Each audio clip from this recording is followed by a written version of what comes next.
House robber.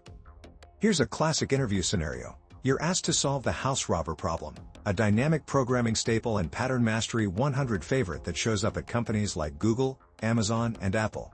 Did you know that nearly 40% of candidates get tripped up here, not because the math is hard, but because they miss the optimal substructure? Mastering house robber will instantly level up your dynamic programming skills and give you an edge in any coding interview. Ready to break into this problem like a pro? Let's dive in. Let's break down the problem. You're given a row of houses, each with a certain amount of money. If you rob two adjacent houses, the alarm goes off. The challenge: find the maximum amount of money you can rob tonight without robbing two directly next to each other. For example, given nums equals 2, 1, 1, 2, what's the maximum you can take? Now, let's assess our approach. Brute force. Sure, you could try every possible combination, but that's 2 to the power of n time, way too slow. Instead, we'll use dynamic programming. The key insight: for each house, you have two choices: rob it and skip the previous one, or skip it and take whatever you got before. So, our recurrence becomes rob n equals max rob n2 plus nums n, rob n1.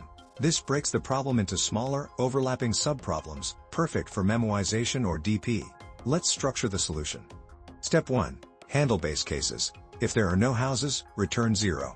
If one house, take it. No houses? Nothing to rob. One house? Rob it. Step 2. Use a DP array, DPI, where each entry stores the max money that can be robbed up to house I. The first house is always robbable. The second? Pick the bigger of house 0 or house 1. Step 3. For each house, decide to rob it or skip it. If we rob, add the current house's money to DPI 2. If we skip, carry forward DPI 1. Step 4. At the end, return DPN 1, the answer for all houses. The last entry holds the max money you can rob. Solution 1. Recursion with memoization time complexity. ON. We begin by defining a class called solution. This just serves as a container for our function. This defines the method rob, which solves the classic house robber problem. You want to steal the most money, but you can't rob two adjacent houses. We store the number of houses, or how many values are in the list. We'll use this to know when we've gone past the end. This operation is constant time, O1. We create a dictionary called memo. This stores answers we've already computed so we don't repeat work, reducing our time to ON instead of exponential. We define a helper function named DFS, short for depth first search. This function will compute the maximum money we can rob starting from house I. This checks whether we've gone past the last house. If we have, there's nothing left to rob. So in that case, we return 0 because no money is available beyond this point. We check whether we've already solved the problem starting from this house index I. If yes, we can skip computation and reuse the saved result. If we've already computed it, we return the stored value immediately, instant answer. This is the key decision step. We choose the better of two options. Skip the current house and move to house I plus 1. Rob the current house, add its money, nums I, and jump to house I plus 2, because we can't rob adjacent houses. We take the maximum of these two choices and save it in memo I. This step ensures each index is solved once, giving us ON total time. We return the best possible amount starting from this house and store it for reuse. And finally, we kick off the recursion by starting at house 0, the very first house. Final wrap-up. And that's how this algorithm works. It first stores the number of houses and sets up memoization, then recursively explores two choices at each house while remembering past results for speed. Efficient, simple, and elegant. Test case check. House robber using recursion plus memo. Let's test our function using this input. 1, 2, 3, 1. These numbers represent the amount of money stored in each house along the street, and the goal is to steal the maximum amount without robbing two neighboring houses. Here's why the solution works. At each index I, our recursive function chooses between skipping the house, take whatever profit comes from DFS I plus 1. Robbing the house, take nums I plus DFS I plus 2. We store each result in memo so we never solve the same subproblem twice. And that's exactly what our program outputs. 4. The value matches the expected result, showing that our memoized recursion is functioning correctly. Wrap up. So, our implementation is correct. The algorithm successfully determines the maximum amount of money that can be stolen without triggering alarms, efficient, accurate, and reliable.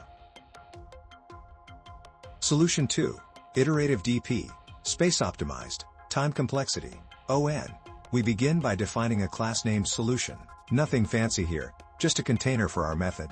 This defines our main function rob, which solves the house robber problem using a clean, space-optimized dynamic programming approach. We create a variable called prev. This will store the best result from 2 houses ago.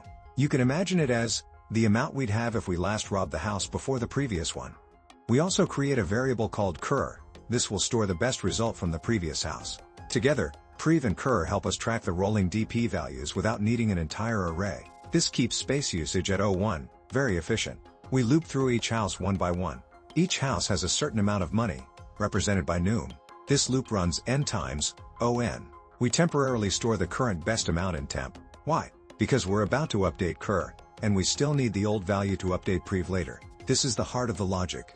We choose between 2 possibilities. Skip this house, keep the current best total, cur rob this house, add the house's money, num, to the total from 2 houses ago. Prev, whichever choice gives more money becomes the new cur. Now we update pre to be the old value of cur, which we stored in temp.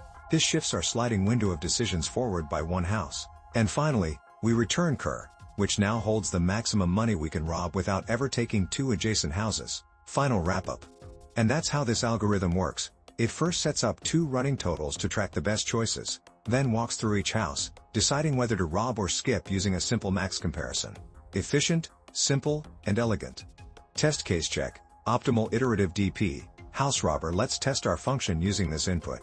2, 7, 9, 3, 1. These numbers represent the amount of money stored in each house along the street, and we want to steal the maximum amount without ever robbing 2 neighboring houses. Here's why the solution works. We maintain 2 running values. Prev, the best total we can get if we skip the current house. Cur, the best total we can get up to the current house. For each value num, the algorithm updates cur to be the maximum of the old cur, skipping this house, or prev plus num, robbing this house. And that's exactly what our program outputs. 12. This confirms the optimized DP logic is working correctly and matches the expected value. Wrap up. So, our implementation is correct. The algorithm successfully computes the maximum non-adjacent sum using constant space, efficient, accurate, and reliable. Recap script, house robber. Let's do a recap. Ever been asked the house robber in an interview? It's a dynamic programming classic, simple at first glance, but packed with logic that tests whether you truly understand optimal substructure. Once you master it, you'll see why it's a must-know for every top-tier interview. Breakdown recap. We began by defining the goal. Given a row of houses with money, find the maximum you can rob without hitting 2 adjacent ones. The key is balance. Rob 2 close together, and the alarm goes off. Spread out your choices, and you maximize your loot. Assess recap. We compared brute force and dynamic programming. Brute force explores every combination. Too slow. DP, on the other hand, breaks the problem into smaller overlapping decisions. Rob this house and skip the previous, or skip it and keep what you've already earned. That structure makes it efficient and scalable. Structure recap. We planned our solution around this simple recurrence. The best choice at each step is the maximum between robbing the current house, plus what was earned 2 houses back, or skipping it to keep the previous total. Building this logic from left to right gives us the optimal result at the end. Implement recap. We coded it cleanly, handled edge cases, and ran it on LeetCode. The implementation executed smoothly. No errors, clear logic, and efficient use of dynamic programming principles. Check recap. After testing, the solution passed all test cases and confirmed that our DP setup works perfectly, calculating the maximum amount that can be robbed without breaking the rules. Closing insight. The takeaway? Dynamic programming is about choices and consequences. Once you see how each decision depends on past results, like in House Robber, you unlock a powerful way of thinking that applies to dozens of problems beyond this one.